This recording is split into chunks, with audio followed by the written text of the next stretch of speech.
Hello students, तो आज हम लोग बायोलॉजी 12th क्लास की जो क्वेश्चन बैंक है एमपी बोर्ड द्वारा निर्धारित की गई है उसका सॉल्यूशन देखते हैं।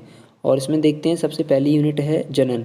इसमें से 7 अंक के ऑब्जेक्टिव टाइप क्वेश्चन आएंगे, 2 अंक के 3 प्रश्न आएंगे और 3 अंक का 1 प्रश्न आएगा। टोटल 16 अंक का इसमें से पूछा जाएगा। ठीक है, तो अब हम लोग देखते हैं इसमें से ऑब्जेक्टिव टाइप क्वेश्चन। सबसे पहला क्वेश्चन है कि मुकुलन द्वारा जनन किस में होता है। तो देखिए, मुकुलन द्वारा जो जनन होता है वो किस में होता है। आपको पता है मुकुलन को अपन लोग क्या बोलते हैं, बडिंग, है ना। तो बडिंग अब जब आप पढ़ोगे तो आपको पता है कि ये जो है ईस्ट में भी होता है, पेनिसिलियम में भी होता है, पैरामीशियम में भी होता है, बाइनरी फिशन भी होता है पैरामीशियम में। तो इसका सही आंसर है इनमें से सभी। देखो, पेनिसिलियम में जो बडिंग होती है, एक्सटर्नल बडिंग, उसको अपन बोलते हैं कोनिडिया। ठीक है, पेनिसिलियम क्या है आपको पता है, पेनिसिलियम एक फंजाई है।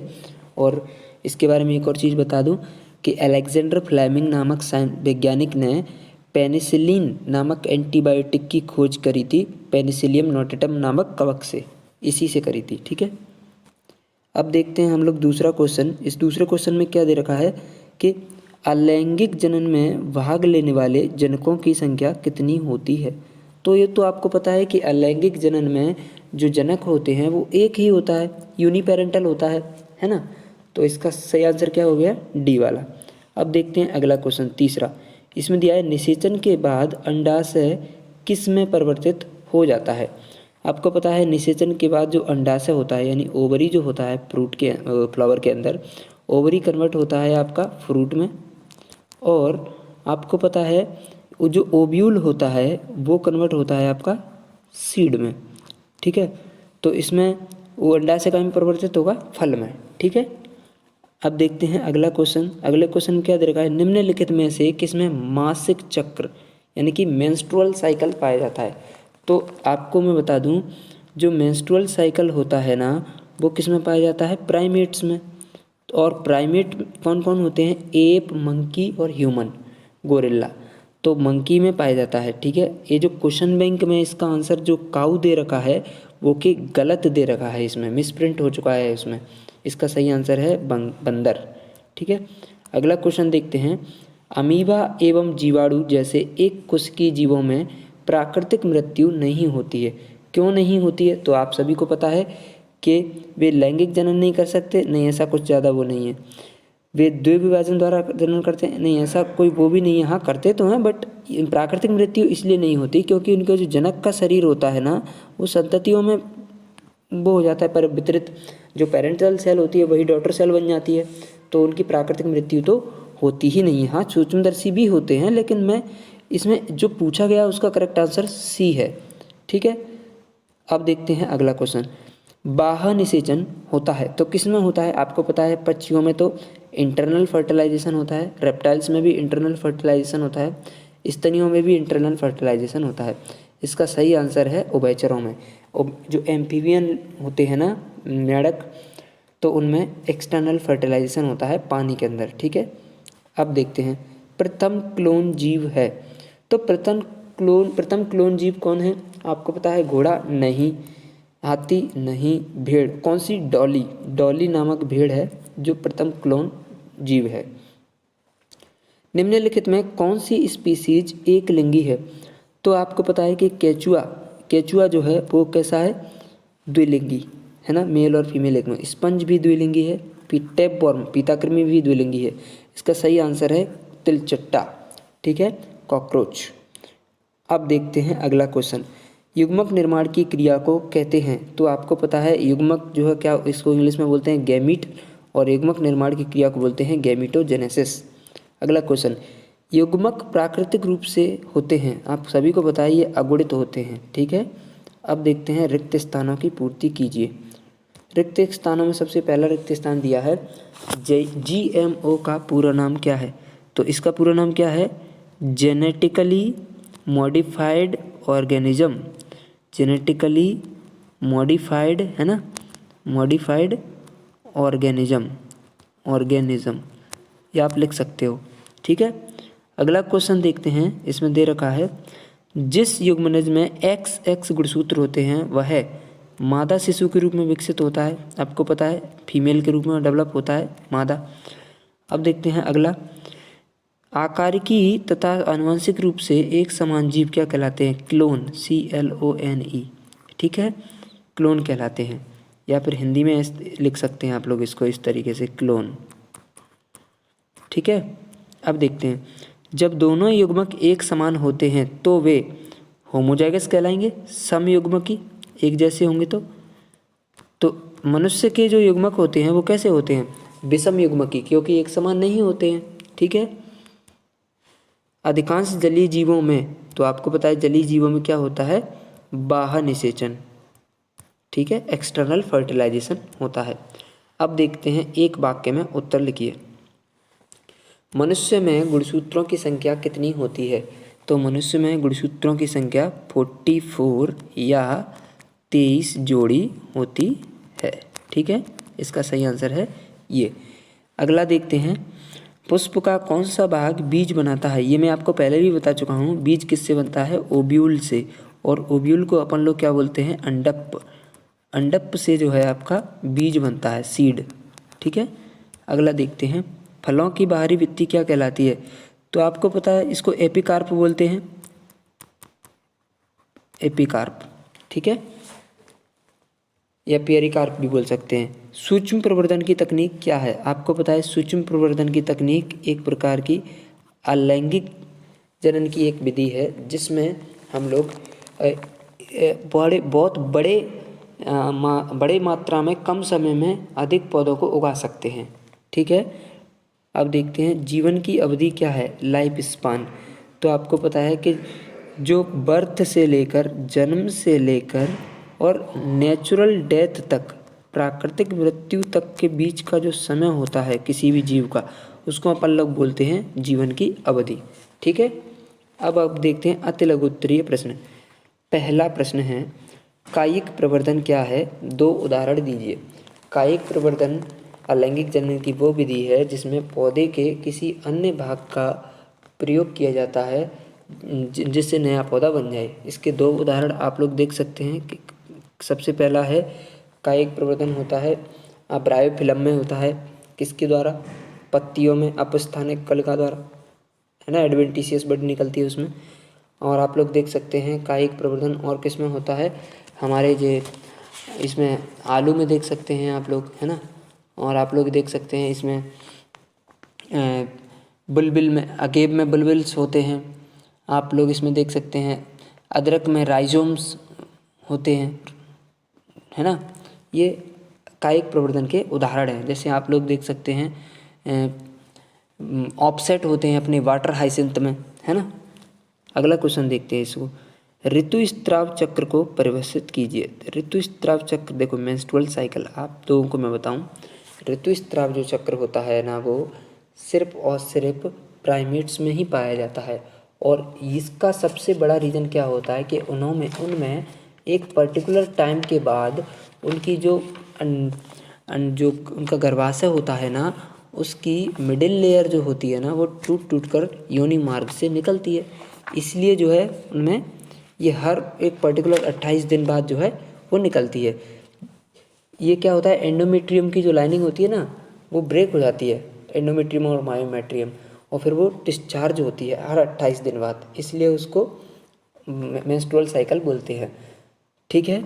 ये किस में पाया जाता है? प्राइमेट में। प्राइमेट का एग्जाम्पल क्या है?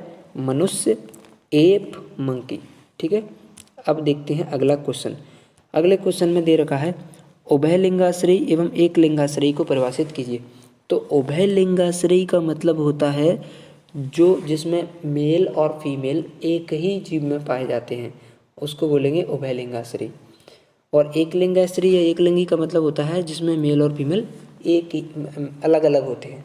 तो उभय लिंगाश्रयी का उदाहरण क्या है? आपको पता होगा, केचुआ है, अभी जो मैंने बताए थे। और कौन कौन है? केचुआ है, आपके स्पंज है, फीताकृमि है ना। और आप लोग अलग अलग जिसमें पाए जाते हैं उसका एग्जाम्पल क्या है? अब मैंने बताया था आपको, कॉकरोच, ठीक है। अब देखते हैं अगला क्वेश्चन, पुनरुद्भवन क्या है?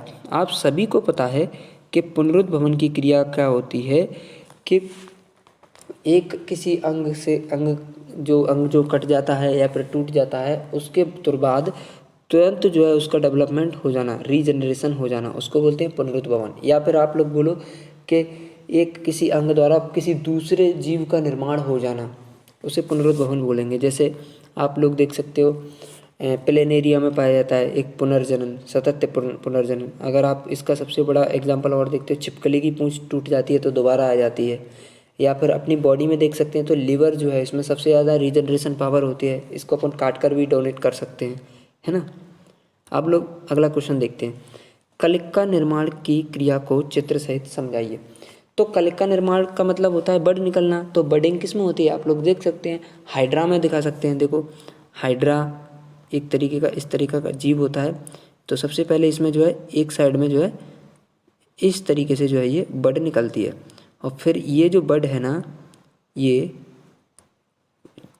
देखेंगे तो अलग हो जाती है, ये अलग हो जाएगी और ये जो है पेरेंट से अलग हो जाएगी। ये जो है जो स्ट्रक्चर मैंने बनाई है ये है हाइड्रा के। तो आपको पता है हाइड्रा एक एनिमल है, जबकि हाइड्रेला एक जलीय जीव है। ठीक है, तीनों में दोनों में अच्छे से समझना। हाइड्रा एक एनिमल है, हाइड्रेला एक जलीय जीव है। आंतरिक निषेचन क्या है, अब देखिए आप लोग। आंतरिक निषेचन का मतलब होता है जब जो है निषेचन बॉडी के अंदर होता है तो उसे इंटरनल फर्टिलाइजेशन या आंतरिक निषेचन कहा जाता है। उदाहरण क्या है इसका, ह्यूमंस। आपको पता है ह्यूमन में फीमेल बॉडी के अंदर फैलोपियन ट्यूब में जो है निषेचन होता है, फैलोपियन ट्यूब में, फैलोपियन ट्यूब के अंदर। ठीक है, अब देखते हैं अगला, युग्मक स्थानांतरण को संक्षेप में समझाइए।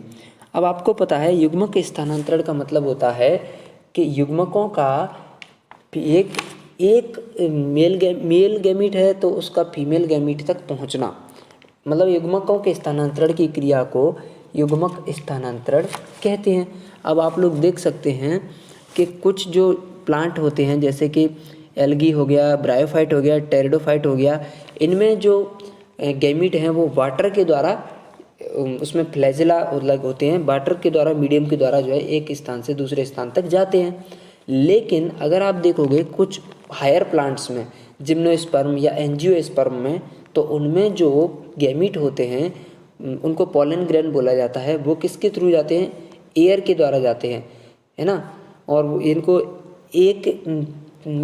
एक पुष्प से पोलन ग्रेन का दूसरे पुष्प की स्टिग्मा तक पहुंचने की क्रिया को अपन लोग क्या बोलते हैं, परागण। अगले चैप्टर में अपन लोग इसी को पढ़ेंगे, पॉलिनेशन। ठीक है, तो युग्मक स्थानांतरण शायद मुझे लगता है आपको समझ में आ गया होगा कि युग्मकों के स्थानांतरण की क्रिया को युग्मक स्थानांतरण कहते हैं। अब देखिए बीजाणु जनन को संक्षेप में समझाइए, यानी कि बीजाणु बनने की क्रिया, स्पोर फॉर्मेशन। तो बीजाणु बनने की क्रिया आपको पता है कि किस में बनते हैं बीजाणु, जेम्यूल जो स्पंज में बनते हैं, इंटरनल स्पोर होते हैं, एक्सटर्नल स्पोर भी होते हैं कई में। जैसे आप लोग देख सकते हो अमीबा में होता है स्पोरुलेशन, है ना, बहुत ज़्यादा। तो वो बीजाणु बनने की क्रिया को बीजाणु जनन कहते हैं। ठीक है, बीजाणु एक्सटर्नल भी बनते हैं, इंटरनल भी बनते हैं, लेकिन बनते कब हैं, जब प्रतिकूल परिस्थितियाँ आती हैं तब। ठीक है, अब देखो खंडन विधि क्या है। खंडन या द्विखंडन का मतलब होता है, देखो द्विखंडन का मतलब एक एनिमल से दो भागों में, बराबर भागों में बट जाना, और खंडन का मतलब होता है एक में से कईयों में टूट जाना। तो आपको मैं बताऊं, अमीबा जो होता है ना, बाइनरी फिशन होता है उसमें, द्विखंडन, अमीबा में द्विखंडन होता है। ठीक है, और कभी कभी जैसे आप लोग देखो मलेरिया परजीवी जो होता है ना, प्लाज्मोडियम मलेरिया परजीवी, प्लाज्मोडियम में बहुखंडन हो जाता है, एक बार में ही बहुत सारे जो है प्लाज्मोडियम बस्ट हो जाते हैं। ठीक है, अब लोग अगला क्वेश्चन देखेंगे, लघु उत्तरीय प्रश्न। देखिए जू स्पोर तथा युग्मनज में अंतर लिखिए। तो आपको मैं बताऊं, ये जो जू स्पोर होता है ना, देखो एक साइड तो जू स्पोर लिख लीजिए और एक साइड युग्मनज का मतलब होता है जाइगोट, है ना। तो देखिए जू स्पोर एक हैप्लॉइड स्ट्रक्चर है, जाइगोट कैसा स्ट्रक्चर है, ये आफ्टर द फर्टिलाइजेशन बनता है। तो ये कैसा है, ये डिप्लॉयड स्ट्रक्चर है, द्विगुणित, ये अगुणित है, ये द्विगुणित है। ठीक है। अब देखिए दूसरा, जूस्पोर अलैंगिक जनन में भाग लेते हैं, है ना, और अलैंगिक जनन में बनते हैं ज़्यादातर, और वैसे तो लैंगिक में भी बनते हैं कहीं कहीं पे। और जो युग्मनज होता है वो लैंगिक जनन का परिणाम होते हैं, ठीक है। अब देखिए अगला क्वेश्चन देखते हैं, अलैंगिक जनन एवं लैंगिक जनन में अंतर लिखिए। देखो अलैंगिक जनन और लैंगिक जनन में अंतर बहुत ही आसान तरीके से आप लोग लिख सकते हो। देखो सबसे पहले क्या लिखना है, एक साइड लिख लो एसेक्सुअल रिप्रोडक्शन, है ना, अलैंगिक जनन, और एक साइड में लिख लो सेक्सुअल रिप्रोडक्शन, लैंगिक जनन। अब अलैंगिक जनन की प्रक्रिया जो होती है ना वो यूनिपेरेंटल होती है, इनमें एक पेरेंट भाग लेता है। ये बाई पेरेंटल होती है, इसमें दो पेरेंट भाग लेते हैं। अलैंगिक जनन की जो क्रिया होती है ना उसमें जो संतान बनती हैं वो अपने पेरेंट के समान दिखाई देती हैं, तो उनको अपन लोग क्लोन बोलते हैं। और लैंगिक जनन में जो संतान उत्पन्न होती है वो अपने पेरेंट से थोड़ी सी अलग होती है, इसलिए उनको अपन लोग संतति बोलते हैं, है ना, विभिन्नताएं आ जाती हैं उनमें। देखो अलैंगिक जनन में विभिन्नताएं नहीं आती हैं, लैंगिक जनन में विभिन्नताएं आ जाती हैं। अलैंगिक जनन जो होता है ना बहुत ही सरल और अब मतलब कम समय में होता है। अलैंगिक जनन थोड़ा सा कठिन और जटिल प्रोसेस है, उसमें ज़्यादा समय लगता है, ठीक है। अलैंगिक जनन में युग्मकों का निर्माण नहीं होता है, जबकि लैंगिक जनन में युग्मकों का निर्माण होता है। अच्छा कुछ कुछ जगह पे यहाँ पर भी युग्मकों का निर्माण होता तो है, ठीक है। अलैंगिक जनन के लिए आप लोग क्या देख सकते हो, इसमें निषेचन की जो क्रिया होती है, फर्टिलाइजेशन की क्रिया, वो अलैंगिक जनन में नहीं होती है लेकिन लैंगिक जनन में होती है, ठीक है। आई होप के 2-4 क्वेश्चन मतलब 2-4 पॉइंट मैंने बता दिए, इस तरीके से आप लोग बना सकते हो। अगला क्वेश्चन देखते हैं। अगला क्वेश्चन बोल रहा है क्लोन क्या है, ये दूसरी संतति से कैसे भिन्न है। देखो क्लोन मैंने बता दिया था कि अलैंगिक जनन के फलस्वरूप जो नई डॉटर सेल बनती है या डॉटर बनती है, नई जो संतान बनती है उसी को क्लोन बोलते हैं। अपने पेरेंट के सेम टू सेम फोटोकॉपी होती है वो, है ना। दूसरी संतति से कैसे भिन्न है, क्योंकि जो दूसरी संतति बनती है ना वो जो है अपने पेरेंट से थोड़ी सी अलग होती है, इसीलिए वो भिन्न रहती है, ठीक है। जीवों में जनन क्यों आवश्यक है, अगले क्वेश्चन में देखो जीवों में जनन क्यों आवश्यक है। तो आपको पता है जनन जीवों की निरंतरता को बनाए रखने के लिए, यानी कि उनकी उत्तरजीविता को बनाए रखने के लिए बहुत ज़रूरी है। यदि मान के चलो जनन ना हो तो सारे जीव एक ना एक दिन मर जाएंगे, क्योंकि जिसका डेथ है उसका, जिसका बर्थ है उसका डेथ तो होना है, और सभी की डेथ हो जाएगी तो फिर बचेगा कौन। इसीलिए रिप्रोडक्शन जरूरी होता है जीवों की निरंतरता को बनाए रखने के लिए, ठीक है। अब देखते हैं कौन सा निषेचन अधिक प्रगत है, बाह्य निषेचन या आंतरिक निषेचन, कारण दीजिए। देखो सबसे ज़्यादा प्रगत है तो वो है आंतरिक निषेचन। रीजन देखो आपको पता है कि अगर बाह्य निषेचन होगा तो यहाँ पर जो आपका जो जाइगोट बनेगा तो उसकी केयर करने की बहुत ज़्यादा ज़रूरत होगी, और पानी में उसको दूसरे जीव भी खा सकते हैं, ठीक है। दूसरी चीज़ बाह्य निषेचन के लिए एक पर्टिकुलर मीडियम की आवश्यकता होती है, अगर मीडियम गलती से ना मिल पाया तो बाह्य निषेचन हो ही नहीं पाएगा, है ना। जबकि आंतरिक निषेचन के लिए किसी मीडियम की आवश्यकता नहीं होती। पेरेंटल केयर यहाँ पे अच्छी होती है क्योंकि ये बॉडी के अंदर होता है ना, इसलिए ये जो है ज़्यादा सही है। अब देख लो अगला क्वेश्चन, यद्यपि आलू का कंद भूमिगत है फिर भी इसे तना माना जाता है, क्यों। क्योंकि आलू जो एक तना माना जाता है क्योंकि इसमें नोड और इंटरनोड पाए जाते हैं, नोड तथा इंटरनोड। ये तने की विशेषता होती है कि नोड और इंटरनोड का पाया जाना, और नोड वाली जगह को आलू की आंख बोलते हैं जहाँ पर बड होती है और वहाँ से नया प्लांट जो है उग सकता है। ये कायिक जनन का भी एक उदाहरण है, ठीक है, अलैंगिक जनन के अंदर। क्वेश्चन देखते हैं कि ब्रायोफाइटा में वर्धी जनन किस प्रकार होता है। तो आपको पता है कि ब्रायोफाइट जो होते हैं ना, पहले तो बता दूं कि प्लांट के 5 ग्रुप होते हैं, algae, bryophyte, pteridophyte, gymnosperm and angiosperm. तो ब्रायोफाइट में जो वर्धी जनन होता है ना, मतलब एक प्रकार का एसेक्सुअल रिप्रोडक्शन, वो कैसे होता है, फ्रैगमेंटेशन द्वारा, है ना, और जेमा कप में होता है। आपको बता दूं कभी कभी बडिंग भी हो जाता है। प्रोटोनीमा आपने देखा होगा कि प्रोटोनीमा कहाँ होता है, मॉस के अंदर, प्रोटोनीमा इन मॉस। मॉस आपको पता होगा एक ब्रायोफाइट का एग्जाम्पल है, फ्यूनेरिया बोलते हैं उसको। उसमें जो है वर्दी जनन ही होता है, ये इसको बडिंग बोलते हैं। ठीक है, आप लोग जेमा कप के अंदर होता है ये एसेक्सुअल रिप्रोडक्शन, फ्रेगमेंटेशन और बडिंग के द्वारा। ठीक है, अब आप लोगों को ये पहला चैप्टर, हम चैप्टर नंबर 2 पुष्पीय पादपों में जनन, इसको जो है क्वेश्चन बैंक सॉल्व करेंगे। और ये जो क्वेश्चन बैंक है ना वो देखते हैं। इसमें पहला क्वेश्चन क्या है, सही विकल्प देखिए, निषेचन की क्रिया क्या है। तो आपको पता है निषेचन किसे कहते हैं, मेल गैमीट और फीमेल गैमीट का मिलना।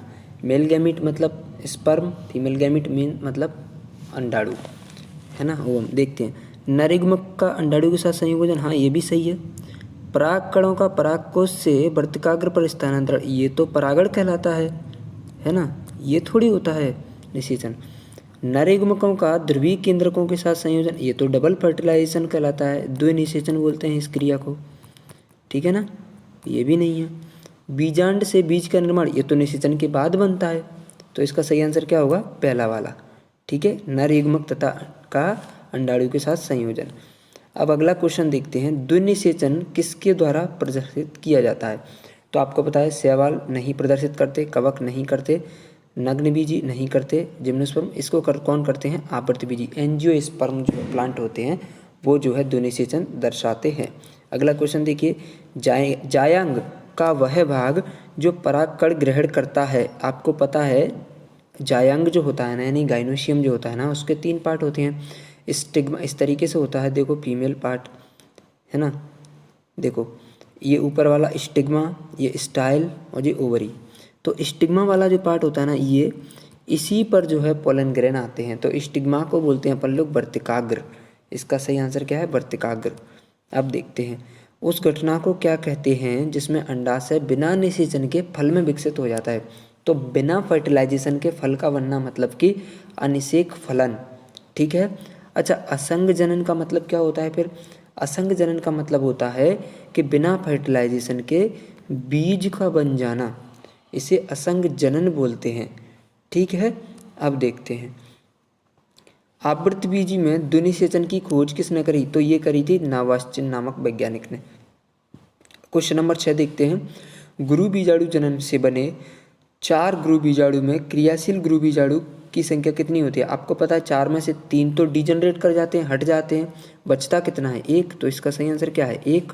ठीक है, अगला क्वेश्चन, भ्रूणपोष में निषेचन के बाद नष्ट होने वाली कोशिकाएं हैं। तो आपको पता है कि भ्रूणपोष जो होता है ना, उसमें फर्टिलाइजेशन के बाद कौन सी कोशिका जो है नष्ट हो जाती हैं। तो आपको पता है सहायक कोशिकाएं और एंटीपोडल सेल यानी प्रतिद्रव कोशिकाएं, ये जो है नष्ट हो जाती हैं। ठीक है, देखो प्राथमिक भ्रूणपोष कोशिका नहीं होती हैं, भ्रूणपोष कोशिका तो नहीं होती है नष्ट, है ना। इसमें भी भ्रूणपोष कोशिका है वो नहीं होती है, और अंड कोशिका तो होती ही नहीं है। ठीक है, तो इसका सही आंसर क्या है, बी, सहायक कोशिकाएं और एंटीपोडल सेल। जब आप एक ओव्यूल की स्ट्रक्चर पढ़ेंगे तो आपको समझ में आ जाएगा। अब देखते हैं, परागकण का अध्ययन क्या कहलाता है, ये पॉलिनोलॉजी कहलाता है, क्योंकि परागकणों को पॉलन ग्रेन बोला जाता है। ठीक है, एथमोलॉजी नहीं, पॉलिनोबॉटनी नहीं, अल्फा टैक्सोनॉमी नहीं, इसका सही आंसर है पॉलिनोलॉजी। अगला क्वेश्चन, एक सामान्य भ्रूणकोश में पाए जाने वाले केंद्रकों की संख्या कितनी होती है। इसमें मैं आपको बता दूं 7 सेल्ड और 8 न्यूक्लिएटेड स्ट्रक्चर रहता है। 7 सेल रहती हैं और 8 न्यूक्लियस होते हैं। ठीक है, तो इसका आंसर होगा बी। ठीक है, ये वाला पेरिस्पर्म होता है, अपभ्रष्ट द्वितीय केंद्रक नहीं, अपमिश्रण, हाँ ये मिक्सअप रहता है। ठीक है, अनिषेक फलन नहीं, अनिषेक जनन नहीं, इसका है बी। अगला क्वेश्चन देखते हैं, रिक्त स्थानों की पूर्ति कीजिए। पहला रिक्त स्थान जो दे रखा है, बीज में भ्रूणपोष का प्रमुख कार्य क्या है। तो आपको पता है बीज में जो भ्रूणपोष होता है उसका मेन काम क्या होता है, भोज्य पदार्थों का संग्रहण करना। तो इसमें आप लोग लिख सकते हो भोज्य पदार्थों का संग्रहण करना। ठीक है, भोज्य पदार्थों का संग्रहण करना। ठीक है, अब दूसरा देखते हैं, पक्षियों द्वारा होने वाला परागण क्या कहलाता है। तो सबको पता है कि पक्षियों द्वारा जो होने वाला परागण है उसको बोलते हैं ऑर्निथोफिली। कैसे लिखेंगे अपन लोग, ऑर्निथोफिली, PHILLY, ऑर्निथोफिली। ठीक है, अब देखते हैं, सेब कौन से फल का उदाहरण है? तो आपको पता है सेब को हम लोग झूठा फल या आभासी फल, आभासी या फिर असत्य फल भी कहते हैं। ठीक है, सेब को आभासी या असत्य फल भी कहते हैं या कूट फल भी कहते हैं। अगला क्वेश्चन देखिए चौथा, पौधों में फल का विकास कैसे होता है? तो आपको पता है अंडाशय से होता है, ओवरी से होता है, ओवरी लिख सकते हो, है ना, अंडाशय से। अगला क्वेश्चन, मक्का के एक बीज पत्र को क्या कहते हैं? आपको पता है मक्का का जो एक बीज पत्र होता है उसको हम लोग स्कूटेलम बोलते हैं, स्कूटेलम। ठीक है, अब देखते हैं अगला क्वेश्चन, किस रिक्त स्थान में चतुर्थी पुंकेसर पाए जाते हैं? तो ये किस में पाए जाते हैं? ये पाए जाते हैं सरसों में। सरसों का वैज्ञानिक नाम क्या होता है? Brassica campestris, Brassicaceae family. ठीक है, अगला देखते हैं सातवां, आवृतबीजी पौधों में पुंकेसर, आपको पता है पुंकेसर जो क्या होता है? नर जनन भाग होता है, नर जनन भाग, है ना। अब अगला देखिए, इसमें दे रखा है आवृतबीजी पौधों में पुंकेसर नर हो गया। साल्विया में कैसा होता है? चूंकि साल्विया जलीय पौधा है बट इसमें कीट परागण होता है। ठीक है, ध्यान रखना, कीट परागण होता है। परागकण की बाह्यभित्ति क्या कहलाती है? परागकण की बाह्यभित्ति को एक्साइन या फिर बाह्यचोल बोलते हैं। और मैं आपको बताऊं, एक्साइन जो होती है वो स्पोरोपोलेनिन की बनी होती है, स्पोरोपोलेनिन, ये याद रख लेना, स्पोरोपोलेनिन की बनी होती है, जो कि सबसे कठोर पदार्थ माना जाता है। मतलब ऐसा पदार्थ है ये कि आज तक इसको कोई भी एंजाइम डाइजेस्ट नहीं कर पाया है। अब देखते हैं, बीज रहित फल बनने की क्रिया को क्या कहते हैं? आपको पता है कि बीज रहित फल बनने की जो क्रिया होती है उसको हम अनिषेक जनन कहते हैं, अनिषेक जनन कहते हैं। ठीक है, अब अगले क्वेश्चन देखते हैं, एक वाक्य में उत्तर देखना है। पुष्प के 4 चक्रों के नाम लिखिए। तो आपको पता है एक जो पुष्प होता है ना, तो सबसे पहले मैं आपको बता दूं, देखो इसको अपन पेडेंकल बोलते हैं या, ठीक है, यहाँ पे थैलेमस होता है। थैलेमस के बाहर आप देखोगे 2 सबसे बाहरी जो रिंग होती हैं ग्रीन कलर की होती हैं, इनको अपन बोलते हैं कैलिक्स या फिर बाह्यदल, है ना, बाह्यदल पुंज बोलते हैं एक्चुअली सभी को मिला के। इसकी इकाई क्या होती है? सेपल। ठीक है, इनको बाह्यदल बोलते हैं। इसके बाद जो है दूसरी एक और जो है रिंग होती है, बड़े बड़े पंखुड़ी टाइप के होते हैं, इनको बोलते हैं अपन दलपुंज। ठीक है, दलपुंज यानी कि कोरोला, कोरोला। ठीक है, अब आप देखिए, अभी ये डायग्राम जो मैंने बनाया था वो हट गया है, ये दो फिर बना देते हैं ये। अब देखिए ये जो है कोरोला है, कोरोला की जो यूनिट होती है, इकाई जो होती है, उसको क्या बोलते हैं? पेटल। ठीक है, अब सबसे आंतरिक जो होती है, जो रिंग होती है, उसको क्या बोलते हैं? उसके पहले एक और होती है एंड्रोसियम यानी कि पुंकेसर। उसमें आप देखोगे क्या क्या होता है, ये एंथर होता है और फिलामेंट होता है, मतलब परागकोश होता है और तंतु होता है। अब आप देखेंगे जो अंदर वाला होता है, इसमें देखो ये स्टिग्मा, ये स्टाइल और ये आपका नीचे ओवरी, ये होता है। तो मतलब 4 रिंग कौन सी होती हैं पुष्प की? देखो बता रहा हूँ, सबसे पहला बाह्यदल पुंज, ठीक है, उसके बाद आएगा आपका दलपुंज, ठीक है, और उसके बाद आएगा आपका तीसरे नंबर पे पुंकेसर, और फिर चौथे नंबर पे आएगा आपका स्त्री केसर। ये जो है 4 रिंग होती हैं, calyx, Corolla, androecium and gynoecium, चारों।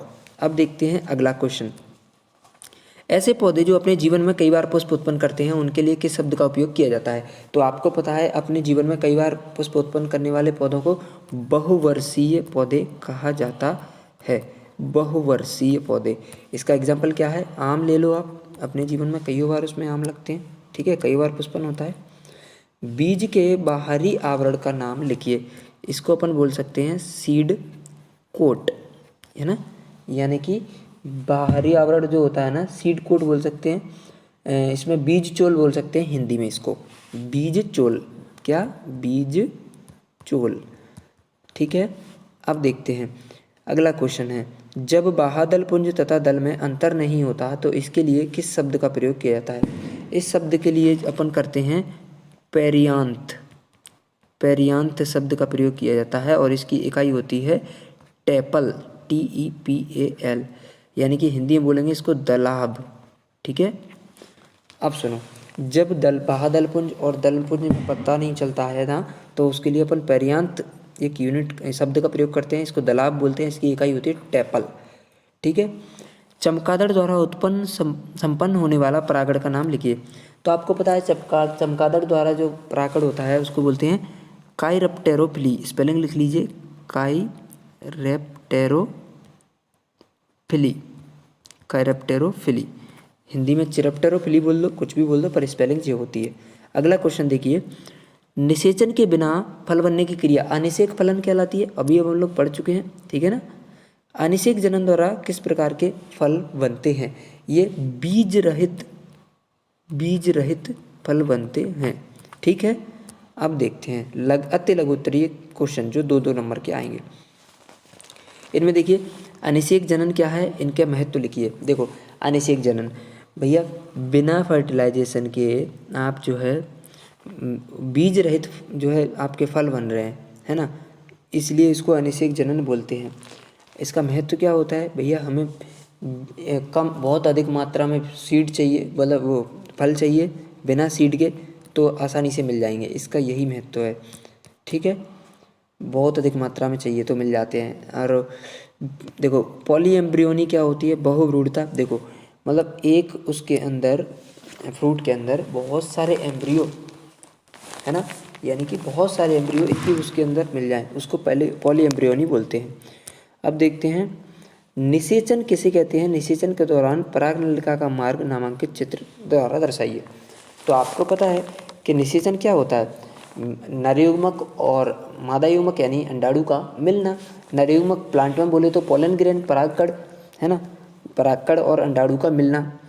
निषेचन के दौरान परागनलिका के मार्ग का नामांकित। तो परागनलिका कहाँ कहाँ से होती है आपको पता है? परागनलिका कहाँ से बनती है? स्टिग्मा से होते हुए स्टाइल एंड ओवरी में जाके ओव्यूल तक रहती है। ठीक है, अब देखते हैं अगला क्वेश्चन, परागकण की भित्ति में टैपेटम की भूमिका निभाइए।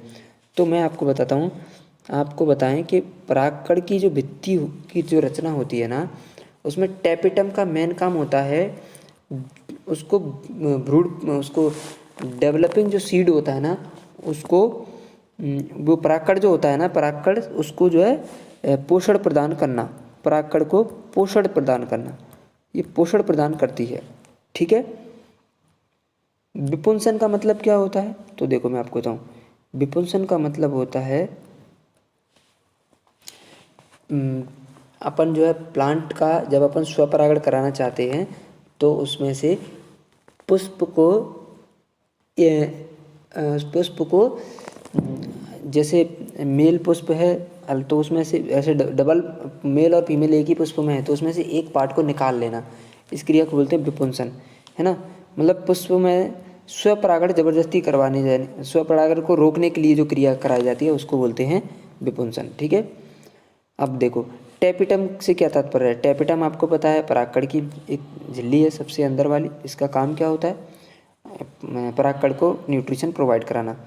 प्रसुप्ति से क्या तात्पर्य है? देखो सीड डोरमेंसी, प्रसुप्ति का मतलब होता है कि जो सीड होते हैं वो जो है प्रसुप्त अवस्था में चले जाते हैं, यानी कि वो जो है डेवलप नहीं होते, उनसे एम्ब्रियो नहीं बनता है, उनसे नया प्लांट डेवलप नहीं होता है, क्योंकि वो एक उनको ऐसे टेम्परेचर पर रख दिया जाता है जहाँ वे सुटेबल टेम्परेचर नहीं मिल पाता है, तो या एनवायरमेंटल कंडीशन नहीं मिल पाती है तो वो ग्रो नहीं कर पाते। ठीक है, अब देखते हैं अगला क्वेश्चन, लघु उत्तरीय क्वेश्चन, लघु बीजाणु धानी तथा गुरु बीजाणु धानी के बीच अंतर लिखिए। ठीक है, लघु बीजाणु ध्वनि तथा गुरु बीजाणु ध्वनि में अंतर। तो देखो मैं आपको बताऊँ, लघु बीजाणु ध्वनि जो होती है ना, इससे मेल गैमीट यानी कि आपके पोलन ग्रेन बनते हैं, गुरु बीजाणु ध्वनि से आपके फीमेल गैमीट बनते हैं। लघु बीजाणु ध्वनि जो होती है ना, उसमें माइक्रोस्पोर मदर सेल होती है, गुरु बीजाणु ध्वनि में मेगा स्पोर मदर सेल होती है।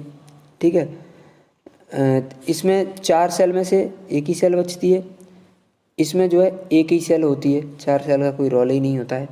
ठीक है, अब देखते हैं अगला क्वेश्चन। एक प्रारूपी आवृतबीजी बीजांड के भावों का विवरण प्रदर्शित करते हुए स्पष्ट एवं साफ सुथरा नामांकित चित्र बनाइए। तो देखिए, इसका एक अगर तुम एक बीजांड का नामांकित चित्र बनाना चाहें तो कैसे बनाएंगे, यहाँ पे देखते हैं। आपको पता है बीजांड जो है इस तरीके से रहता है। इसमें बीजांड में ये तो होता है क्या, फ्यूनिकल, जिस भाग से ये अटैच रहता है इसको बोलते हैं हाइलम। ठीक है, हाइलम। ये जो है आवरण रहता है इस पर। ठीक है, ये बीजांड द्वार रहता है। इसमें जो है अंदर जो है सेल रहती हैं, यहाँ पर जो आपकी सिनर्जिड्स रहती हैं, इधर एंटीपोडल सेल रहती है, यहाँ पे एग सेल होती है। ये आपको अच्छे से जो है बनाना होता है डायग्राम। ठीक है, अब देखते हैं अगला क्वेश्चन। एक स्पष्ट एवं साफ सुथरे चित्र द्वारा मादा युग्मकोद्भिद के 7 सेल्ड एट न्यूक्लिएट केंद्र की व्याख्या बताइए। तो देखिए, आप बना सकते हो इस तरीके से। इसमें 3 सेल ऊपर, 3 नीचे और बीच में 2 सेल। देखो यहाँ पर देखो, 2 तो इधर एग सेल होती हैं, सिनर्जिड होती हैं इधर, यहाँ पे सिनर्जिड सेल, इधर एंटीपोडल सेल होती हैं प्रतिमुखी कोशिकाएं, और ये जो है सेंट्रल सेल होती हैं। ठीक है, अच्छा, जो एंटीपोडल सेल होती हैं ना, वो चलाजा वाले भाग के तरफ होती हैं, यानी कि निभाग बोलते हैं उसको। ठीक है, अब देखते हैं त्रिसंलयन क्या है, कहाँ और कैसे संपन्न होता है। त्रिसंलयन में न्यूक्लियस का नाम बताइए। ट्रिपल फ्यूजन, इसको डबल फर्टिलाइजेशन बोलते हैं। तो देखिए, आपको पता है कि जब जो है दो जो है पोलन ग्रेन आते हैं, एक पोलन ग्रेन तो किसको फर्टिलाइज करता है, आपका सेंट्रल सेल को जाकर, और एक जो है कहाँ पे जाके एग सेल को फर्टिलाइज करता है। तो फर्टिलाइजेशन तो 2 बार होता है इसमें, लेकिन एक एग सेल और 2 सेंट्रल सेल भाग लेती हैं, इसलिए इनमें जो 3 न्यूक्लियस भाग लिए, इसलिए इसको ट्रिपल फ्यूजन बोलते हैं। ठीक है, अब देखते हैं हम लोग ये होता कहाँ है। तो आपको पता है ये एंजियोस्पर्म प्लांट के अंदर होता है। असंग जनन क्या है, इसका महत्व लिखिए। असंग जनन का मतलब होता है बिना फर्टिलाइजेशन के जो है सीड बन जाना, बिना फर्टिलाइजेशन के सीड बन जाना डायरेक्ट। इसका महत्व क्या है, जैसे कुछ प्लांट के अंदर, जैसे कि आपको पता होगा एपोमिक्सिस बोलते हैं इनको, जैसे एस्ट्रेसी या ग्रास जो फैमिली होती है, इनमें बिना फर्टिलाइजेशन के बन जाता है। तो ये असेक्सुअल रिप्रोडक्शन टाइप का हुआ है ना, ये एसेक्सुअल रिप्रोडक्शन है, बट सेक्सुअल रिप्रोडक्शन का रिजल्ट दर्शा रहे हैं, क्योंकि एसेक्सुअल रिप्रोडक्शन में फर्टिलाइजेशन नहीं होता है, लेकिन सेक्सुअल रिप्रोडक्शन में जो है सीड बन जाते हैं। तो देखो यहाँ पे सीड भी बन रहे हैं, है ना। तो इसका महत्व क्या होता है कि एपोमेक्टिक सीड बन जाते हैं इन फ्यूचर। हम लोग एपोमेक्टिक सीड जो आज भी मार्केट में भी मिल रहे हैं, ये जो एपोमेक्टिक सीड होते हैं ना, इनमें क्या होता है, बिना फर्टिलाइजेशन के बने हुए मिल रहे हैं अपने को, और बड़ी आसानी से जल्दी अवेलेबल होते हैं ये। ठीक है, अब देखते हैं अगला क्वेश्चन। माइक्रो प्रोपेगेशन क्या होता है। माइक्रो प्रोपेगेशन का मतलब होता है सूक्ष्म प्रवर्धन। मतलब सूक्ष्म प्रवर्धन मतलब कि एक तरह का टिश्यू कल्चर टाइप का।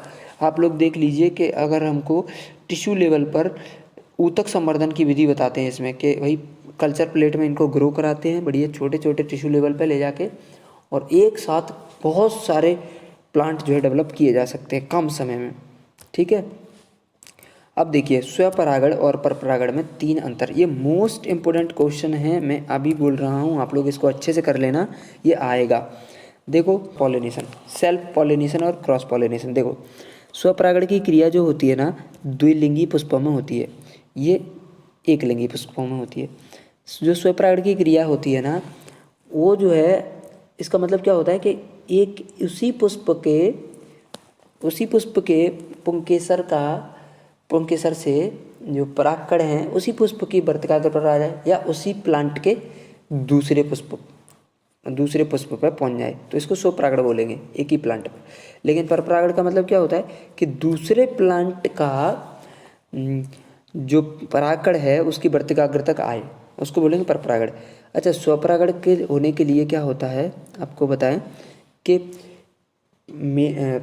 वर्तिकाग्र का और परागकणों का एक समय पर परिपक्व होना बहुत ज़रूरी है, लेकिन परपरागण के लिए एक समय पर होना ज़रूरी नहीं है। अच्छा, स्वपरागण जो होता है ना, उसमें जो है ये आसान हो जाता है, और क्योंकि ये एक ही प्लांट के बीच में होता है, एक ही पुष्प के बीच में होता है, तो बहुत आसान रहता है और कम समय के अंदर हो जाता है। लेकिन परपरागण में जो है बहुत सारे परागकण निकलते हैं। अब क्या पता जो है कौन सा वाला परागकण जाके फूल पर गिरेगा, पत्रिकाग्र पर जाएगा, तब जाके नहीं फर्टिलाइजेशन आगे जाके होगा, है ना। ठीक है, तो ये जो कुछ अंतर थे आप लोग इसमें से अच्छे से कर लेना। आई होप कि ये वाला चैप्टर भी आप लोगों का। अब हम लोग अध्याय नंबर 3 पढ़ेंगे। इसके जो क्वेश्चन बैंक के क्वेश्चन आंसर दिए हैं उनको सॉल्व करेंगे।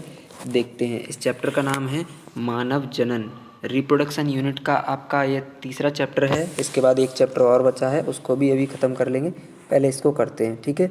इसमें देखते हैं, सबसे पहला क्वेश्चन दे रखा है युग्मनज होता है। तो भैया युग्मनज क्या होता है? जाइगोट होता है, फर्टिलाइजेशन के बाद बनता है, तो ये 2n होता है, ये द्विगुणित होता है, ठीक है। युग्मक कैसा होता है? वो अगुणित होता है, ठीक है। इसका है आंसर द्विगुणित।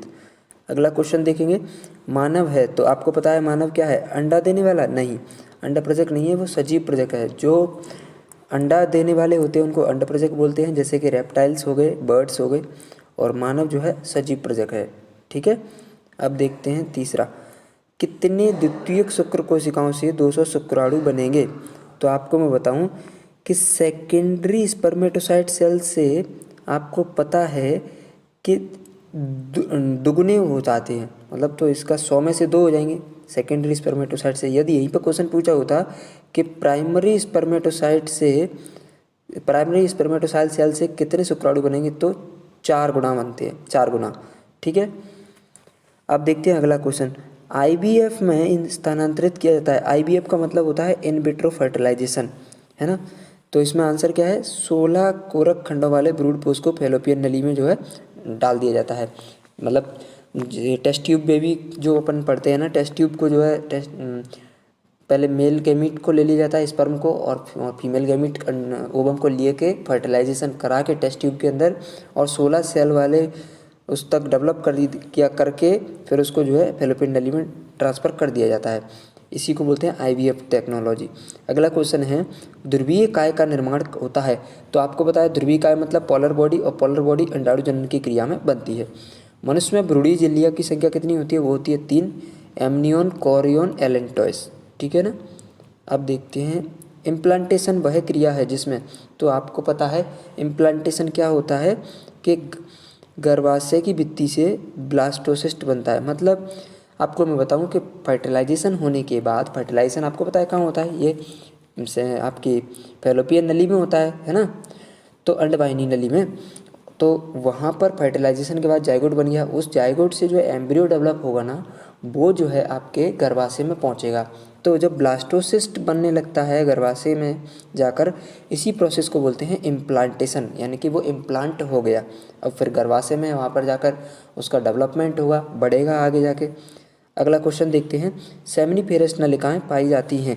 तो सेमिनिफेरस नलिकाएँ आप सभी को पता है हमारे वृषण के अंतर्गत पाई जाती हैं, ठीक है। अब देखते हैं, रिक्त स्थानों की पूर्ति कीजिए। पहला क्वेश्चन है, अंडाणु जनन द्वारा एक अंडाणु जनन से आपको पता है एक अंडाणु तथा 3 ध्रुवण कोशिकाएं बनती हैं। ये तो सभी को ही पता होगा, है ना। अब अगला क्वेश्चन, मानव, तो आपको पता है मानव लैंगिक उत्पत्ति वाला जनन, वो है लैंगिक जनन करता है वो। मानव में आंतरिक निषेचन होता है, आपको पता है आंतरिक इंटरनल फर्टिलाइजेशन होता है बॉडी के अंदर, फैलोपियन ट्यूब में होता है फीमेल बॉडी के अंदर। क्वेश्चन अगला है चौथा, भ्रूण और गर्भाशय के बीच संवहन संपर्क बनाने वाली रचना को अपन लोग क्या बोलते हैं? प्लेसेंटा बोलते हैं, या फिर अपन लोग अपरा बोलते हैं, या फिर इसको अपन लोग जरायु बोलते हैं, या फिर अपन लोग इसको गर्भनाल बोलते हैं, कुछ भी बोल सकते हैं। ये 4 नाम इसके हैं, आप लोग याद कर लीजिए, प्लेसेंटा, अपरा, जरायु, गर्भनाल, ठीक है। स्त्री, क्वेश्चन देखते हैं, नर एवं स्त्री के युग्मक के संलयन को क्या कहते हैं? तो इसको बोलते हैं अपन लोग निषेचन, फर्टिलाइजेशन, ठीक है, निषेचन यानी फर्टिलाइजेशन इंग्लिश में। एक शब्द में उत्तर लिखिए। देखिए पहला क्वेश्चन है वो क्या बोल रहा है, शुक्राणु जनन के समय 24 प्राथमिक स्पर्मेटोसाइट से कितने शुक्राणु बनेंगे? तो आपको पता है, मैंने बताया था प्राइमरी स्पर्मेटोसाइट से 4 गुना करते हैं, तो 24 का जब आप गुणा करोगे 4 में तो इसका आंसर क्या आएगा? 96। तो इसका आंसर हो गया 96 शुक्राणु बनेंगे। स्तनियों में निषेचन कहाँ संपन्न होता है? मैंने बता दिया था, फैलोपियन नली में। अंड जनन के दौरान एक अंडे से बनने वाले ध्रुवीय पिंड निकलते हैं, तो आपको पता है 3 ध्रुवीय पिंड बनते हैं, मैंने पहले बता दिया था। उस पदार्थ का नाम बताइए जो शुक्राणु को अंडाणु में प्रवेश की सहायता के लिए शुक्राणु में बताना है। तो मैं आपको बताऊं, स्पर्म के जो एक्रोसोम वाला भाग होता है, उसका हेड होता है ना, जो गोल्जी बॉडी का बना होता है, उसमें स्पर्म लाइसिन नामक एंजाइम होता है, वो जो है अंडाणु की भित्ति को जाके भेदता है। स्पर्म लाइसिन आप लोग लिख सकते हो। अगला क्वेश्चन है, किस अंग में कॉर्पस ल्यूटियम का निर्माण होता है? तो आपको पता है कॉर्पस ल्यूटियम का निर्माण हमारे ओवरी यानी कि फीमेल बॉडी के अंदर जो अंडाशय होता है ना, उसमें होता है। ठीक है, अब देखते हैं अगला क्वेश्चन। मानव गर्भावस्था कितने दिनों की होती है? तो आपको पता है ये 270 से 280 दिन के बीच की होती है, या फिर 36 वीक बोल सकते हैं, या फिर अपन लोग 9 मंथ बोल सकते हैं।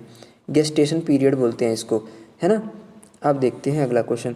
प्लेसेंटा से स्रावित होने वाले एक हार्मोन, अच्छा इससे पहले एक और क्वेश्चन है, मनुष्य में शुक्राणु में कितने ऑटोसोम होते हैं? तो मैं ऑटोसोम और आपको एलोसोम का मतलब समझा देता हूँ। देखो, ऑटोसोम का मतलब होता है कि सेम गुणसूत्र पाए जाना। तो आपको पता है मनुष्य में 22 जोड़ी जो गुणसूत्र होते हैं ना, वो जो है ऑटोसोम होते हैं ना। ठीक है, तो इसमें जो शुक्राणु में कितने ऑटोसोम होंगे? 22। ठीक है ना। शुक्राणु कैसा है आपको पता है ना कि ये हैप्लॉइड होता है, तो यहाँ पे जोड़ी नहीं लगा सकते। हाँ, मनुष्य में पूरे में पूछे तो 22 जोड़ी ऑटोसोम होता है, लेकिन शुक्राणु में पूछा है तो सिर्फ 22 लिखेंगे। ठीक है, अब देखते हैं एलोसोम का मतलब क्या होता है? एलोसोम का मतलब होता है सेक्स क्रोमोसोम। सेक्स क्रोमोसोम कौन सा होता है? 23वां जोड़ा। तो 23वां जोड़ा, अगर मैं तुमसे पूछूं कि मनुष्य में कितने सेक्स क्रोमोसोम होते हैं, तो 2, है ना। अगर मैं पूछूं स्पर्म में सेक्स क्रोमोसोम कौन सा होता है, तो 1। ठीक है, या तो एक्स होगा, वही एक्स बाई या बाई होगा। अब देखते हैं अगला क्वेश्चन जो इस बोल रहा है, प्लेसेंटा से स्रावित होने वाले एक हार्मोन का नाम लिखिए। रिलैक्सिन आप लिख सकते हैं। कौन सा वाला? रिलैक्सिन। ठीक है ना, ये रहा। अब आप देखिए अगला क्वेश्चन, कोलोस्ट्रम क्या है? कोलोस्ट्रम तो आपको पता है कि प्रथम स्रावित जो माँ का दूध है वही कोलोस्ट्रम कहलाता है। इसको अपनी भाषा में अपन लोग खीस भी बोलते हैं। आपको मैं बता दूं, IgG जो इम्यूनोग्लोबुलिन जी मतलब आपकी एंटीबॉडी का एक टाइप है, वो सबसे ज़्यादा इसमें पाया जाता है, जो शिशु जो होता है उसको प्रतिरोधकता प्रदान करता है। ठीक है, अब देखते हैं मिनार्के क्या है। तो देखिए आपको पता है मेनोपॉज और मिनार्के 2 फिनोमेना होते हैं, 2 घटनाएं होती हैं फीमेल बॉडी के अंदर। देखो, मिनार्के का मतलब होता है ये जो है 13 साल की उम्र में स्टार्ट होता है। मिनार्के का मतलब होता है कि मेंस्ट्रुअल साइकिल का शुरू होना, है ना। यानी कि आपका जो अंडाणु जनन की प्रोसेस है वो कंप्लीट हो चुकी है। अब जो है जो अंडाणु बन चुके हैं वो एक एक अंडाणु एक लेफ्ट ओवरी से एक राइट ओवरी से जो है आते जाएगा, और फिर वो जो है अगर फर्टिलाइजेशन हो जाता है तो कोई दिक्कत नहीं है। अगर फर्टिलाइजेशन नहीं होता है उस कंडीशन में जो अंडाणु है और जो है गर्भाशय की जो दीवार है वो टूट कर योनि मार्ग से निकलती है। इसी को अपन लोग मेंस्ट्रुअल साइकिल बोलते हैं। हर 28 दिन में ये प्रक्रिया दोहराई जाती है। तो ये मेनार्की का मतलब होता है starting of the menstrual cycle. एक होता है मीनोपॉज का मतलब होता है कि रुक जाना। तो ये 45 ईयर के बाद होता है, एटलीस्ट 50 ईयर्स 50 साल की उम्र तक होता है कि 50 साल की जब फीमेल हो जाती है तो वहाँ पे उनको मेंस्ट्रुअल साइकिल नहीं होता है। ठीक है, तो मीनार्की का मतलब क्या हो गया कि मानसिक चक्र की शुरुआत होना। ठीक है, अब देखते हैं जोड़ी बनाइए। देखो, लीडिंग सेल, तो आपको पता है आपके जो ये लीडिंग सेल वाला जो क्वेश्चन दिया है उनमें से एक हार्मोन रिलीज होता है टेस्टोस्टेरोन। ठीक है, टेस्टिस के अंदर होती हैं ये। ठीक है, एक्रोसोम, आपको पता है एक्रोसोम में गोल्जी बॉडी का बना होता है, स्पर्म का एक भाग है, हेड होता है। कार्पस ल्यूटियम आपको पता है, मैंने बताया था ये काय का भाग होता है कार्पस ल्यूटियम, अंडाणु का भाग होता है और अंडाणु में से कौन सा हार्मोन रिलीज करता है? प्रोजेस्टेरोन। अब मीनोपॉज का मतलब होता है रजोनी वृत्ति, मतलब कि मेंस्ट्रुअल साइकिल का रुक जाना। और शुक्रजनन नलिकाएं मतलब कि सेमिनिफेरस जो नलिकाएं होती हैं वो उनमें सर्टोली सेल पाई जाती हैं, वो जो है स्पर्म का निर्माण करती हैं। ठीक है, जैसे मैं आपको एक यहाँ पे बताऊँ, जब पुरुष नसबंदी की जाती है तो बेस डिफरेंस में कट लगाकर उसको बांध दिया जाता है, उसी को बोलते हैं बेसिक्टोमी। और अगर महिला में जो है नसबंदी करना होता है तो फैलोपियन ट्यूब में कट लगाकर उसको बांध दिया जाता है, उसे बोलते हैं ट्यूबेक्टोमी। ठीक है, अब देखते हैं अगला अति लघु उत्तरीय प्रश्न। देखिए, शुक्राणु जनन को परिभाषित कीजिए। शुक्राणु बनने की क्रिया को शुक्राणु जनन बोलते हैं, सिंपल। अगला, मानव शुक्राणु का नामांकित चित्र बनाइए। तो मानव शुक्राणु का चित्र कैसे बनेगा? देखो, इसमें एक हेड होता है, नेक होता है और जो है टेल होती है। देखो, हेड जो है आपका एक्रोसोम बोलते हैं इसको नेक वाला रीजन बोलते हैं। और ये कॉलर था, ये नेक है, ये टेल है। टेल जो है यहाँ पे जो है माइटोकॉन्ड्रिया रहता है आपका, है ना, सर्पल। और जो हेड है, जो एक्रोसोम है, वो काय का बना होता है? गोल्जी बॉडी का बना होता है। इसमें स्पर्म लाइसेन ऊपर रहता है जो कि आपके उसको भेदने में काम करता है। ठीक है, अब देखते हैं अगला क्वेश्चन। कार्पस ल्यूटियम एवं एक्रोसोम के कार्य। देखो, कार्पस ल्यूटियम का काम क्या था? ये अंडाशय के अंदर होती है, अंडाशय के अंदर होती है, ये प्रोजेस्टेरोन हार्मोन रिलीज करती है। ठीक है, अच्छा, एक्रोसोम का कार्य क्या है? एक्रोसोम जो है शुक्राणु का भाग होता है, शुक्राणु के हेड में पाया जाता है, उसी को एक्रोसोम बोलते हैं। वो गोल्जी बॉडी का बना होता है और ये जो है आपका अंडाणु को भेदने का कार्य करता है। ठीक है, अगला क्वेश्चन, आर्तव चक्र क्या है? तो मैंने बता दिया कि हर 28 दिन बाद जो है महिला के वेजाइनल पार्ट से ब्लीडिंग होना, इसी को मेंस्ट्रुअल साइकिल बोलते हैं। ठीक है, प्रसव क्या है? परिभाषित कीजिए। देखो, प्रसव का मतलब होता है डिलीवरी। तो देखो, डिलीवरी का मतलब होता है कि after complete of gestation period, मतलब पूरा का पूरा जो आपका गर्भ अवधि जो कंप्लीट हो जाती है 36 वीक या 270 दिन या 280 दिन की जो भी होती है, 9 महीने की, उसके बाद कंप्लीट जो बेबी होता है उसकी डिलीवरी होना, उसी को बोलते हैं प्रसव। ठीक है, प्लेसेंटा के कार्य लिखिए। देखो, प्लेसेंटा का सबसे पहला कार्य है कि माँ द्वारा बच्चे में भोज्य पदार्थों का स्थानांतरण और बच्चे में जो अपशिष्ट पदार्थ बन रहे हैं टॉयलेट वगैरह, उसको बाहर निकालना। दूसरा है बच्चे को इम्यूनिटी देना और बच्चे को रोगों से बचाए रखने के लिए क्षमता, मतलब रोगों से लड़ने की क्षमता प्रदान करना। और प्लेसेंटा का सबसे बड़ा कार्य होता है, इसमें रिलैक्सन हार्मोन निकलता है। रिलैक्सन हार्मोन डिलीवरी के समय अपनी जो वेजाइनल पार्ट है उसको जो है रिलैक्स करता है ताकि डिलीवरी में आसानी हो। ठीक है, प्लेसेंटा में आरबीसीज का निर्माण भी होता है। ठीक है, अब देखते हैं अगला कार्य, जो क्वेश्चन, ग्राफियन फॉलिकल का नामांकित चित्र बनाइए। तो आपको पता है जब अंडाणु का डेवलपमेंट होता है तो वहाँ पर ग्राफियन स्ट्रक्चर बनता है, ग्राफियन फॉलिकल बनता है। ये आप स्ट्रक्चर अपनी बुक से देख सकते हैं, मैं यहाँ पर इसको आपको डिटेल में नहीं बना सकता। सेमिनल प्लाज्मा का मुख्य घटक क्या है? तो देखो, मैं आपको बताऊँ, आपका जो स्पर्म होता है ना, उसमें सेमिनल प्लाज्मा होता है और सेमिनल प्लाज्मा में आपको पता है कि आपका फ्रक्टोज शुगर होता है।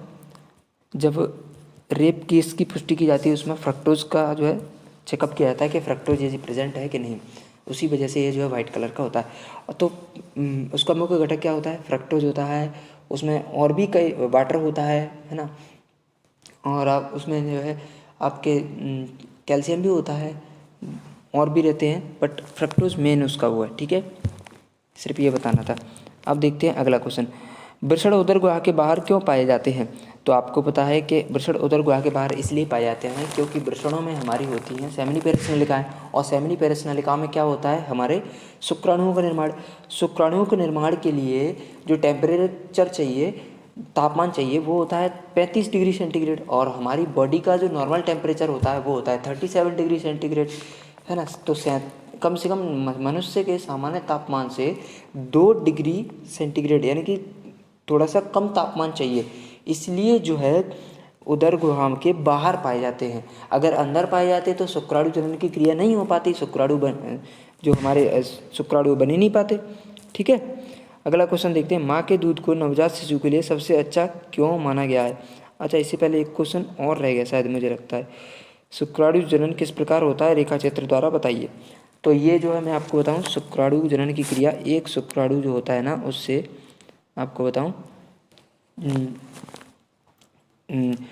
बहुत सारे वो बनते हैं, ठीक है, 4 मेगा वो बनते हैं, 4 प्राइमरी स्पर्मेटोसाइट बनते हैं, फिर प्राइमरी स्पर्मेटोसाइट से जो है 16 जो है स्पर्म बनते हैं। तो आप लोग देख सकते हैं कि इसका जो रेखा चित्र है आपको एनसीईआरटी की बुक में मिल जाएगा आपकी में, इसको देख कर जाना, बहुत ही अच्छा क्वेश्चन है। मतलब आपको सबसे पहले क्या लिखना है, स्पर्मेटोसाइट कैसे बनते हैं। देखो स्पर्मेटोजेनेसिस की प्रोसेस कैसे होती है, देखो स्पर्मेटोसाइट सेल होती हैं, इस मदर सेल, उसमें से प्राइमरी स्पर्मेटोसाइट बनता है, फिर सेकेंडरी स्पर्मेटोसाइट बनता है, फिर सेकेंडरी स्पर्मेटोसाइट से स्पर्मेटोजुआ बनता है, और स्पर्मेटोजुआ से फिर जो है इस स्पर्म बनता है, ठीक है। इस तरीके से आपको रेखा चित्र द्वारा बताना होता है। माँ के दूध को नवजात शिशु के लिए सबसे अच्छा क्यों माना गया है, तो आपको पता है, देखो माँ का दूध जो होता है ना, जो फर्स्ट जो दूध होता है पहली बार निकलता है उसको कोलोस्ट्रम बोलते हैं। अभी अपने एक ओटी में भी किया था, कोलोस्ट्रम या खीस बोला जाता है, और उसमें एंटीबॉडी कौन सी वाली, IgG जो है सबसे अधिक मात्रा में पाई जाती है। तो शिशु को रोगों से लड़ने के लिए, प्रतिरोधक क्षमता प्रदान करने के लिए माँ का दूध बहुत ज़रूरी है, ठीक है। अब देखते हैं अगला क्वेश्चन, एक्टोडर्म, मेसोडर्म या एंडोडर्म द्वारा कौन कौन से अंग बनते हैं। तो आपको पता है एक्टोडर्म द्वारा हमारे जो बाहर जो बॉडी ऑर्गन होते हैं वो डेवलप होते हैं। मेसोडर्म द्वारा हमारे जो मेसोडर्मल ऑर्गन होते हैं, जैसे कि हमारा डाइजेस्टिव सिस्टम हो गया, हमारा रेस्पिरेटरी सिस्टम हो गया, ये सब। एंडोडर्म द्वारा हमारे जो है न्यूरल जो होते हैं ना, और आपके अच्छा एक्टोडर्म से न्यूरॉन सिस्टम भी डेवलप होता है, एंडोडर्म से हमारे जो इंटरनल ऑर्गन्स होते हैं वो भी डेवलप होते हैं, ठीक है। ये अब एक एक अंग का नाम याद कर लेना, आपको चल जाएगा, वैसे तो बहुत सारे होते हैं। स्पर्मेटोजेनेसिस और एक क्वेश्चन क्या दे रखा है, स्पर्मेटोजेनेसिस और oogenesis में 3 अंतर लिखिए। देखो स्पर्मेटोजेनेसिस की क्रिया जो होती है ना वो मेल के अंदर होती है, मेल के अंदर वृषण में होती है। oogenesis की जो क्रिया होती है ना, जो oogenesis की क्रिया वो फीमेल के अंदर होती है, अंडाशय में। आपको बताऊं स्पर्मेटोजेनेसिस होता है ना, एक स्पर्म से यहाँ पर कितने 16 स्पर्म बनते हैं, और ज़्यादा भी बनते हैं, ठीक है, एग्जैक्ट नंबर याद सुनो। और oogenesis में एक अंडाणु से एक ही बनता है, ठीक है। और स्पर्मेटोजेनेसिस की क्रिया जो है जीवन पर्यंत चलती रहती है, आदमी जब तक मर नहीं जाता तब तक चलती ही रहती है। यहाँ पे देखो oogenesis की जो प्रोसेस होती है ना बेचारी 50 ईयर्स तक ही चलती है बस, ठीक है। अब देखो पुरुषों में पाए जाने वाले द्वितीयक लैंगिक लक्षण लिखिए। अरे द्वितीयक लैंगिक लक्षण सीधे सीधे दाढ़ी मूंछ आना, या फिर आवाज़ का भारी होना, है ना, या फिर आपके जो है जो चेस्ट जो होता है ना, सीना चौड़ा हो जाना, है ना, आपकी जो है बॉडी का शेप चेंज हो जाना, बॉडी पे हेयर आ जाना, ये जो है द्वितीयक लैंगिक लक्षण हैं पुरुषों में। अगर महिला में होते तो महिला में उनकी आवाज़ जो है पतली हो जाना, या फिर उनके जो पेल्विक रीजन है वो हिप जो है ज़्यादा चौड़ा हो जाना, है ना, या बच्चे गुहा का डेवलपमेंट हो जाना, ठीक है। ये जो है महिलाओं के थे। तो चलो अगला क्वेश्चन देखते हैं, अंडजनन क्या है, अंडजनन का संक्षिप्त व्याख्या कीजिए। अंडजनन मतलब अंडाणु बनने की क्रिया को अंडाणु जनन बोलते हैं, ठीक है। इसका भी रेखा चित्र आप लोग एक बार मैं आपको बता रहा हूँ, अंडाणु जनन और शुक्राणु जनन वाले दोनों के रेखा चित्र आप देख के जाना, एक आएगा जरूर आएगा। स्त्री जनन तंत्र का नामांकित चित्र बनाइए। तो देखो स्त्री जनन तंत्र का नामांकित चित्र आप लोग कैसे बना सकते हो, देखो सबसे पहले आप लोगों को ये से करना है और फिर ऐसे बनाओगे। तो देखो यहाँ पर क्या है, यूटेरस है, गर्भाशय है, ये क्या है तुम्हारी फैलोपियन नली है, फैलोपियन नली, और यहाँ पर देखो ये फिमरी रहते हैं, और यहाँ पर एक ओवरी, इधर भी फिमरी होंगे, ये दूसरी ओवरी, और ये तुम्हारा सर्विक्स वाला रीजन है, सर्विक्स यानी कि, और यहाँ पर है तुम्हारा वेजाइना। इस तरीके से आप लोग जो है बनाओगे तो आपको पूरा का पूरा नंबर मिलेगा, ठीक है। अगला क्वेश्चन देखते हैं, इम्प्लांटेशन से क्या है इस परिभाषित किए। इम्प्लांटेशन का मतलब मैं पहले भी बता चुका हूँ कि जो है फैलोपियन नली से जो है शिशु का उसमें ब्लास्टोसिस्ट का उसमें आना, क्या बोलते हैं, गर्भाशय में आ जाना, इसी को इम्प्लांटेशन बोलते हैं, ठीक है। आई होप कि ये चैप्टर भी आप लोगों ने क्लियर कर लिया होगा। अगला अब हम लोग जनन स्वास्थ्य वाले चैप्टर को करेंगे, जो कि मोस्ट इम्पोर्टेंट है, और यहाँ से एक क्वेश्चन आता ही आता है। देखिए इसको अच्छे से करेंगे। सबसे पहला क्वेश्चन है, मानव जनसंख्या का जनसांख्यिकीय अध्ययन क्या कहलाता है, डेमोग्राफी कहलाता है, ठीक है। अगला क्वेश्चन देखिए, ट्यूबेक्टोमी का उद्देश्य क्या है। ट्यूबेक्टोमी आपको पता है फीमेल के अंदर कराया जाता है, फैलोपियन नली को काट कर गांठ लगा दी जाती है।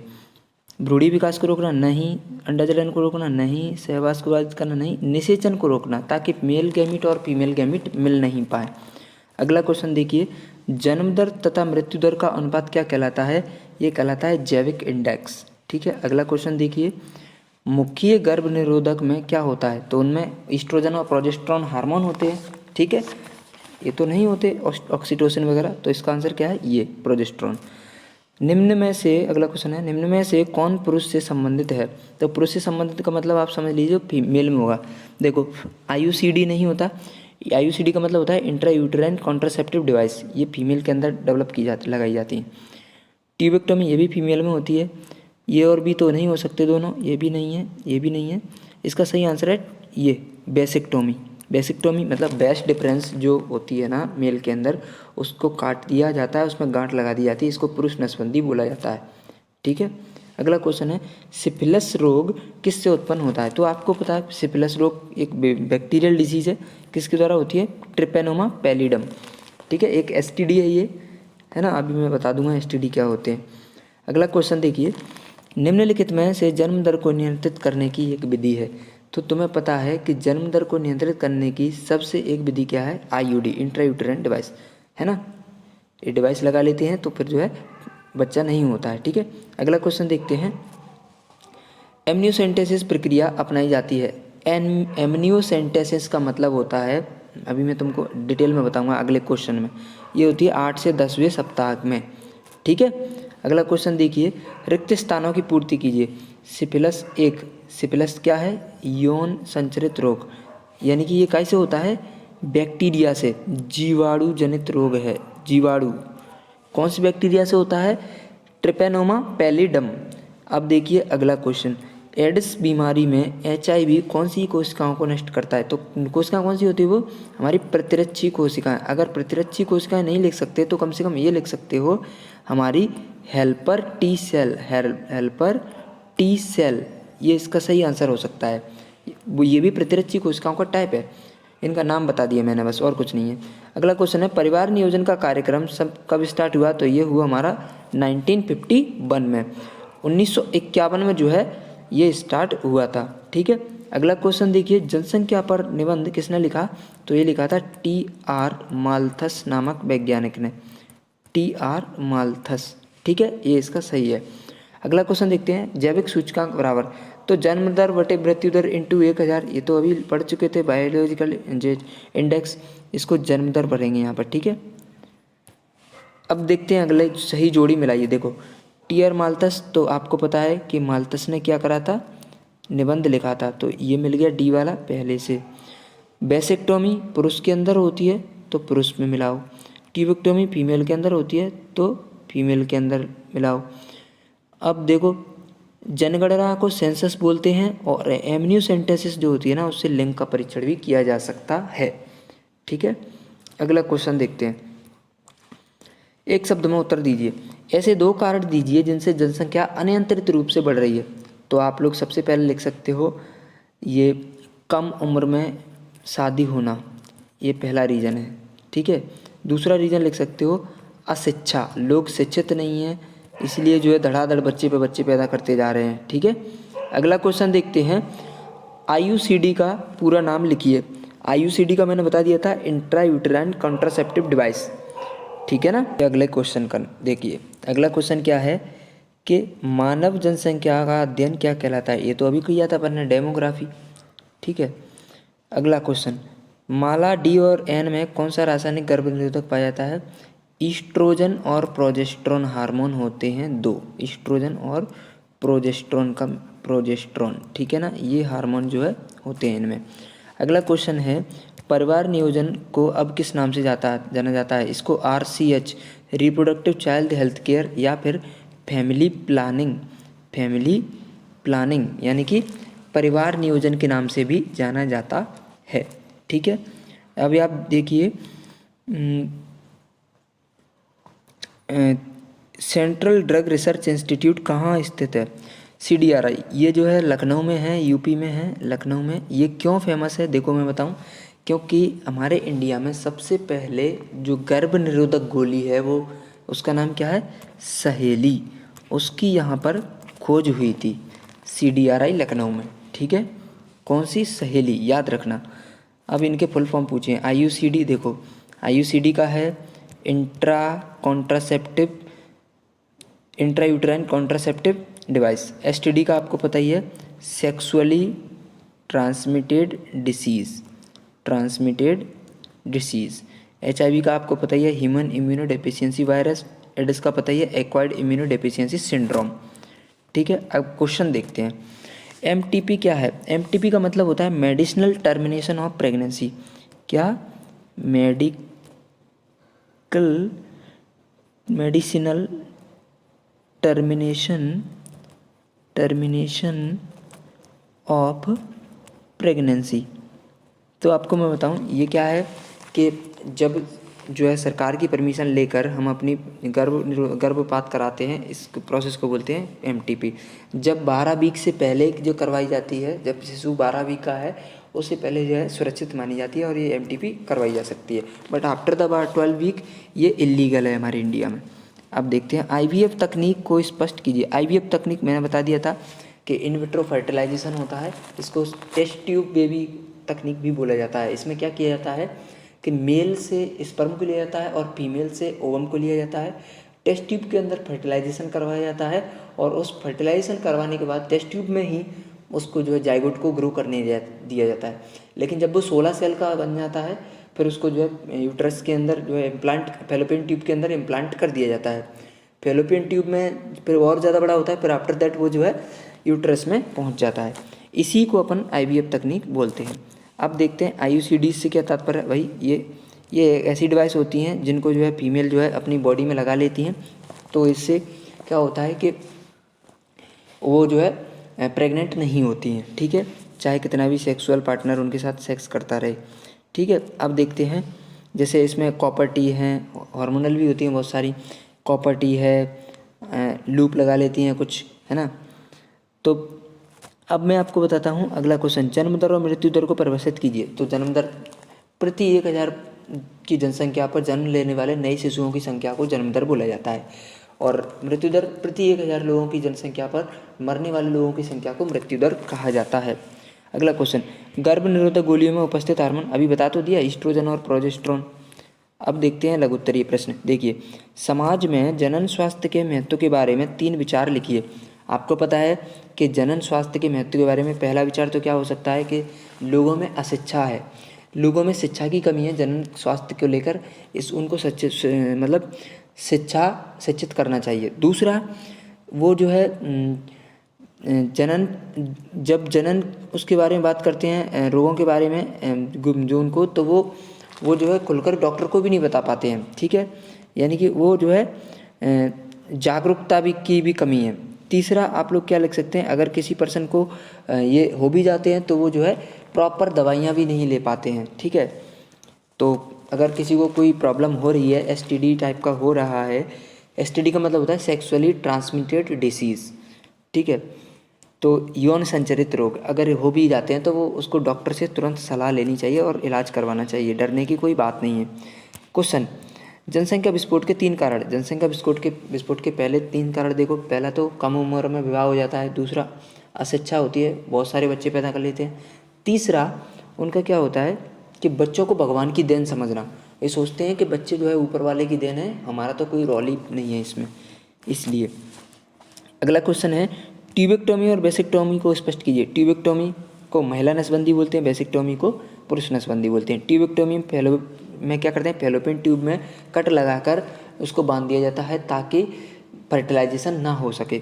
बेसिक्टोमी में जो बेस्ट डिफरेंस होती है उसमें कट लगाकर उसको बांध दिया जाता है ताकि स्पर्म जो है इजैकुलेट ना हो। अगला क्वेश्चन देखते हैं, एमनियोसेंटेसिस क्या है। देखो मैं बताऊं, एमनियोसेंटेसिस का मतलब उसको हिंदी में बोलते हैं उल्बवेदन। एमनियोसेंटेसिस का मतलब होता है जब बच्चा 8 से 10 वीक का होता है ना, तब मैंने बताया था आपको कि जो एमनियोटिक फ्लूइड होता है उसको निकाल कर फिर उसका चेक किया जाता है कि बच्चे को कोई जेनेटिक प्रॉब्लम तो नहीं है। अगर उसको कोई जेनेटिक समस्या है तो फिर उसका इलाज किया जाता है। लेकिन इससे गलती क्या होती है कि उसके बच्चे का लिंग भी पता चल जाता है कि लड़का होगा कि लड़की होगी। तो लोग बाग आज की डेट में इसका गलत इस्तेमाल कर रहे हैं। अगर उनको पता चल जाए कि लड़की है तो वहीं पे उसको जो भ्रूण में ही जो है मारने का बोल देते हैं कि हमको ये जो है नहीं चाहिए।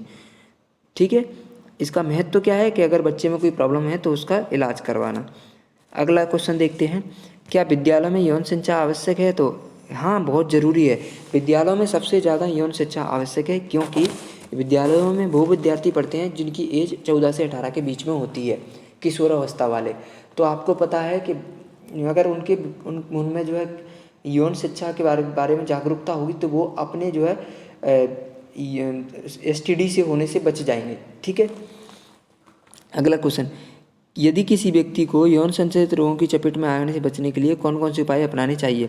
तो देखो, मैं आपको बताऊं, सबसे पहला तो उसको अपने गुप्तांगों की समय समय पर सफाई करते रहना चाहिए। दूसरा, उसको अपने जो है मल्टीपल सेक्सुअल पार्टनर नहीं बनाना चाहिए। ठीक है।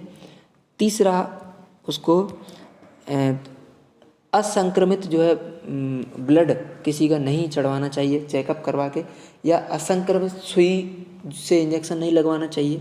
और अगर वो थोड़ा बहुत उसको लग रहा है कि मेरे को ऐसा हो गया है तो तुरंत जो डॉक्टर से चेकअप लेना चाहिए। उसको कतई जो है देरी नहीं करनी चाहिए इसके इलाज में। तो स्टूडेंट्स, मैंने ये अपना चौथा चैप्टर भी ख़त्म कर लिया हम लोगों ने।